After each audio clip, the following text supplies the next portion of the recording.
L'ancien président nigérian Olusegun Obasanjo a été nommé envoyé spécial du président de la Commission de l'Union africaine pour la région de la Corne de l'Afrique. Cette nomination s'inscrit dans le cadre des efforts de l'Union africaine pour promouvoir la paix et la stabilité dans cette région d'Afrique de l'Est. C'est également une réponse aux critiques contre la timidité de l'organisation panafricaine dans la résolution du conflit dans le Tigré ou encore du différend frontalier entre le Soudan et l'Éthiopie.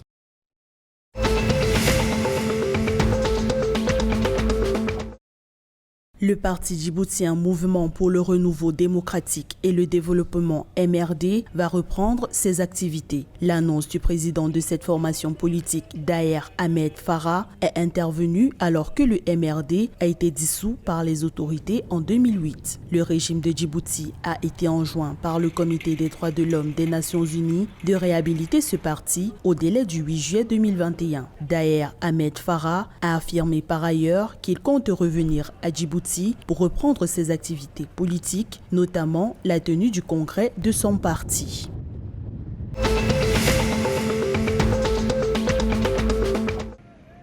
Le 28 août 2021, le président du Soudan du Sud, Salva Kiir, et son rival Riek Machar ont conclu un accord pour la construction d'une armée unifiée. Les deux adversaires politiques ont consenti de la fusion de la branche armée du Parti Mouvement populaire de libération du Soudan dans l'opposition et l'armée régulière sud-soudanaise. Une annonce qui laisse espérer une avancée vers cet élément clé de l'accord de paix de 2018. L'accord de cessez-le-feu et de partage du pouvoir de 2018 a mis fin à un conflit qui a coûté la vie à près de 400 000 personnes au Soudan du Sud.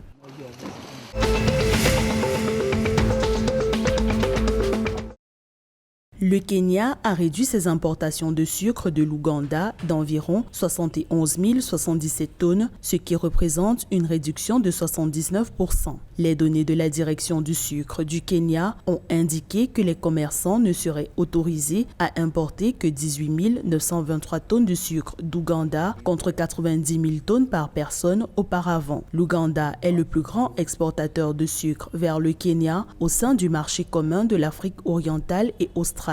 L'Ouganda possède actuellement des stocks de sucre d'environ 150 000 tonnes bloqués dans le pays en raison des restrictions imposées par le Kenya et la Tanzanie.